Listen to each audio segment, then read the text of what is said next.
Gold trusted gold buyers మీరు తాకట్టు పెట్టిన బంగారాన్ని విడిపించి ఈ రోజు ఉన్న మార్కెట్ ధరకు కొనబడును.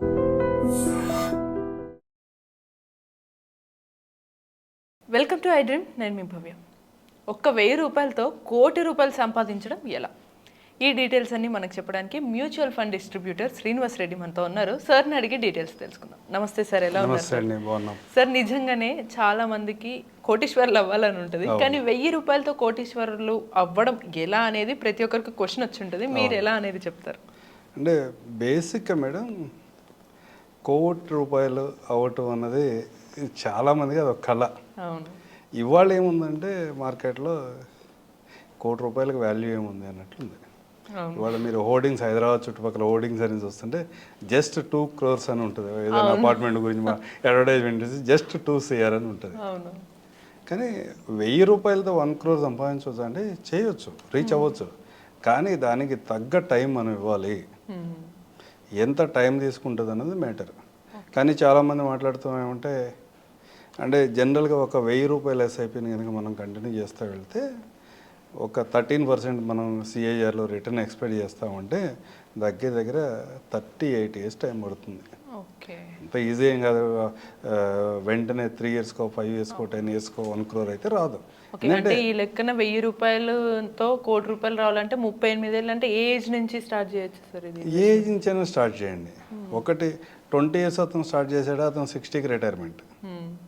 0 ఏజ్లో స్టార్ట్ చేసాము, అతను 40కి వచ్చేవాడికి పిల్లల ఎక్స్పెన్సెస్ కానీ ఎడ్యుకేషన్ కాస్ట్ కానీ ఇవన్నీ ఉంటాయి, వాటిని ఉపయోగించుకోవడానికి చేయొచ్చు.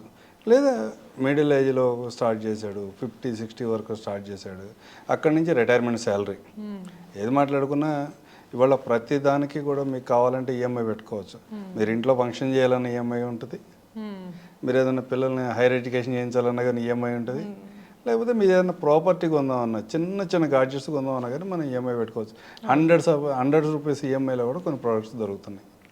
కానీ రిటైర్ అయిన తర్వాత 60s తర్వాత మీకైతే ఇన్కమ్ లేకపోతే, రెగ్యులర్ ఇన్కమ్ లేకపోతే అప్పుడు ఏ ఈఎంఐ కూడా మీకు ఇవ్వరు.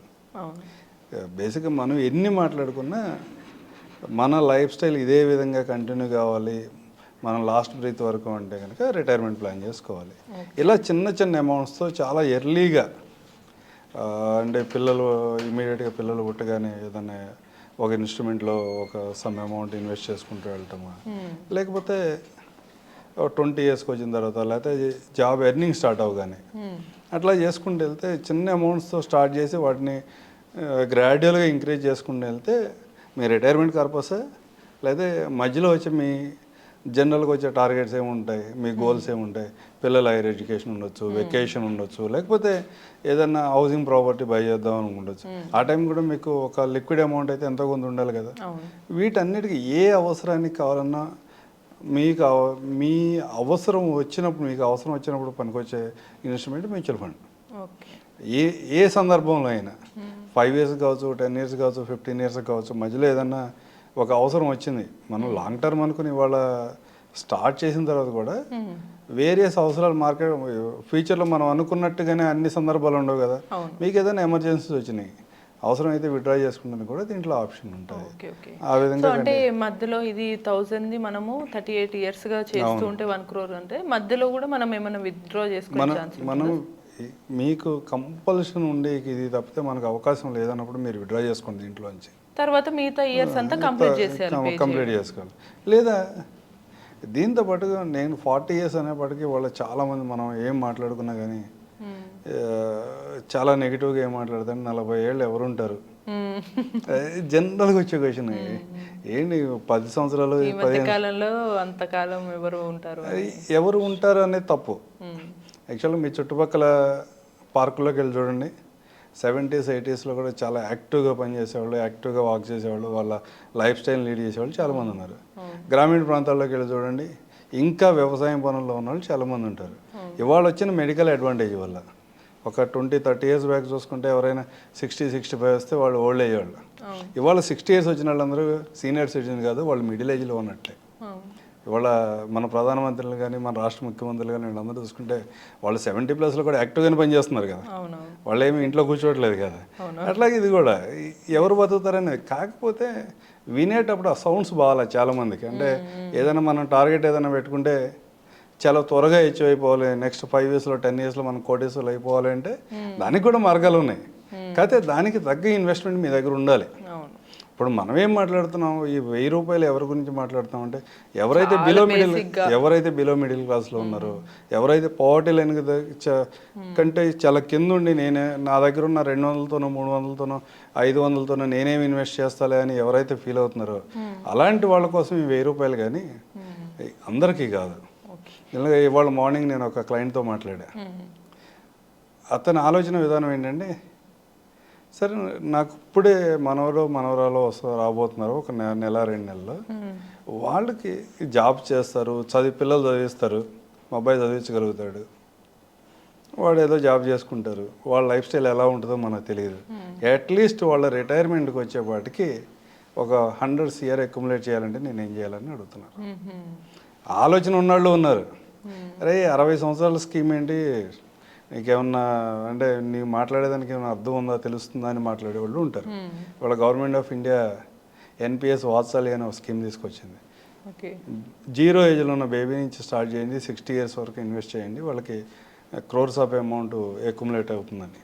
అదేవిధంగా మన అవసరాలకు తగ్గట్టుగా, మన లైఫ్ స్టైల్ తగ్గట్టుగా మీకున్న అవైలబిలిటీని బట్టి కనుక ఇన్వెస్ట్మెంట్ చేస్తే మన గోల్స్ని రీచ్ అవుతాం. అంటే ఇప్పుడు 1000 రూపాయలు వాళ్ళు ఇన్వెస్ట్ చేస్తే వాళ్ళకి ఎంత % అన్నారు సార్? ఇవాళ మనం మార్కెట్లో మ్యూచువల్ ఫండ్ ప్రొజెక్షన్ ఏదైనా మాట్లాడుకుంటున్నప్పుడు 13% కంటే ఎక్కువ ప్రొజెక్షన్ అయితే చూపించకూడదు. As per SEBI guidelines. మీరు ఎవరికైనా కాంపౌండింగ్ ఇంట్రెస్ట్ గురించి మాట్లాడుతున్నట్లయితే 13% కంటే ఎక్కువ చూపించమాకండి అని చెప్తున్నారు. కానీ పాస్ట్ రికార్డ్స్ ఏమున్నాయంటే వీటితో పోల్చుకుంటే చాలా భిన్నంగా ఉన్నాయి. వాటితో పోల్చుకున్నప్పుడు మనం ఇంకా త్వరగానే రీచ్ అవ్వచ్చు, కానీ మనం ప్రొజెక్షన్ చాలా ఎర్లీగా మనం రీచ్ అవుతా ఉన్న ప్రొజెక్షన్ ఇవ్వడం అయితే ఇవాళ ఉన్న పరిస్థితులు మంచిది కాదు. దాంతోపాటు 40 years ఎవరు ఉంటారు, నాకు ఇంకా త్వరగా రీచ్ అవ్వాలి, ఆ 1000 రూపాయలే అంటాడు. ఆ 1000 రూపాయలతో అబ్జల్యూట్లీ 100% అవ్వదు. కానీ మీదే అమౌంట్ ఇన్వెస్ట్మెంట్ పెంచి ఇయర్స్ ఎంత తగ్గించుకోవచ్చు, అమౌంట్ని ఇంక్రీజ్ చేసుకుంటాం వల్ల ఇయర్స్ని తగ్గించుకోవచ్చు, లేదా ఏదన్నా కొంత పార్షియల్ అమౌంట్స్ మధ్యలో మీ దగ్గర ఒక 1 lakh ఉంది, 2 lakhs ఉన్నాయి, 3 lakhs ఉన్నాయి, అట్లా యాడ్ చేసుకుంటూ వెళ్తే మీ ఇన్వెస్ట్మెంట్కి ఇనీషియల్ డేస్లో ఒక 10 లక్షలు కనుక మీరు యాడ్ చేయగలిగితే మీరు 1 crore 38 years బదులు 19 yearsకి రీచ్ అవ్వగలుగుతారు. అట్లాగే ఓన్లీ 1 lakh ఇన్వెస్ట్ చేయగలిగితే కనుక ఒక 33-34 yearsలో మీరు రీచ్ అవ్వగలుగుతారు.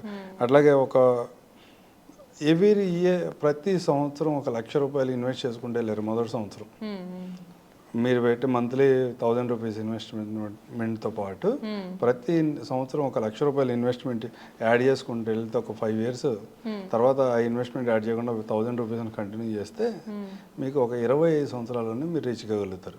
అంటే 40 అనేది కొంచెం చాలా లాంగ్ పీరియడ్ లాగా కనిపిస్తుంది, కానీ 25 years అయితే రీజనబుల్ కదా.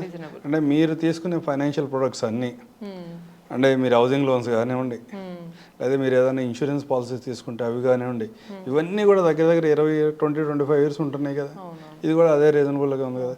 ఆ వేలో మీరు 1000 రూపీస్తో స్టార్ట్ చేసిన మధ్యలో మీ దగ్గర ఉన్నప్పుడల్లా కొంచెం లంసమ్ అమౌంట్స్ కనుక యాడ్ చేసుకుంటూ వెళ్తే 1 crore ఇవాళ ఈ అసెట్ క్లాస్ నుంచి మనం ఎర్న్ చేయడం అనేది చాలా ఈజీ ప్రాసెస్. కానీ మీకు కావాల్సింది డెడికేషన్, మీకు కావాల్సింది ఓపిక, ప్లస్ మీకు కావాల్సింది మార్కెట్స్ చాలా సందర్భాల్లో ఎవ్రీ 5-6-7 yearsకి ఒకసారి ప్రైస్ అడ్జస్ట్మెంట్ జరుగుతూ ఉంటుంది ఏదో ఒక కారణంతో. కోవిడ్ అవ్వచ్చు, లేకపోతే ఇవాళ ఉన్న రెసిషన్ అని మనం ఏదో మాట్లాడుకుంటున్నాం, లేకపోతే టారిఫ్ వార్ అని మాట్లాడుకుంటున్నాం, ఇలాంటివి కావచ్చు, లేదా ఇంతకుముందు ప్రధానమంత్రులు చనిపోయినప్పుడు కానీ గవర్నమెంట్స్ మారినప్పుడు కానీ హ్యూజ్ కరెక్షన్స్ వచ్చినాయి. ఆ కరెక్షన్స్ వచ్చినప్పుడు భయపడి మార్కెట్లోంచి బయటకు వెళ్ళొద్దు. అలా బయటికి వెళ్ళిపోయినట్లయితే, లేకపోతే అంటే 2 రకాలుగా ఉంటుంది బయటికి వెళ్ళడం అన్నది మార్కెట్లో. ఒకటి ప్రాఫిట్స్ వచ్చినాయి, బాగా ప్రాఫిట్స్ వచ్చినాయి కానీ ఎర్లీగా బయటకు వెళ్ళిపోతారు, తర్వాత వచ్చే అడ్వాంటేజ్ని వీళ్ళు లూజ్ అవుతారు. రెండోది లాస్ అవుతున్నప్పుడు వరస్ట్ బేర్ మార్కెట్లో కూడా వీళ్ళు అరే ఆల్రెడీ ఏదైతే ఎగ్జిస్టింగ్ కనబడుతుందో ఇదన్నా సేవ్ చేసుకుందామని అక్కడి నుంచి మార్కెట్లోంచి బయటకు వచ్చేస్తారు. ఈ 2 సందర్భాల్లో వాళ్ళు బయటికి రాకుండా లాంగ్ టర్మ్ వీళ్ళ గోల్ మాత్రమే గుర్తుపెట్టుకుని, దీన్ని కూడా మనం ఒక గోల్డ్ ఐటమ్ లాగానో లేకపోతే జ్యువెలరీ ఐటమ్ లాగానో లేకపోతే ఒక ఫ్లాట్ లాగానో ఒక ఓపెన్ ప్లాట్ లాగానో చూసి లాంగ్ టర్మ్ హోల్డ్ చేయగలిగితే కనుక మనం ఏ గోల్ పెట్టుకున్నా దానికి తగ్గట్టుగా ఇన్వెస్ట్మెంట్ ప్లాన్ చేసుకుని ఆ చివరి వరకు ఉంటే కనుక దీంట్లో ఆ గోల్ రీచ్ అవడం అనేది చాలా easy process. Okay, clear. So చూసారు కదా, ఏదైనా సరే ఫస్ట్ తక్కువ అమౌంట్తో ఎవరైనా సరే ఇన్వెస్ట్ చేసుకొని వాటిని ₹1,00,00,000 చేసుకోవచ్చు. దానికి కొంత ఓపిక సమయం కూడా కావాలని అయితే సార్ చెప్తున్నారు. ఇటువంటి మరిన్ని ఇన్ఫర్మేటివ్ వీడియోస్ కోసం కీప్ వాచింగ్ ఐ డ్రీమ్.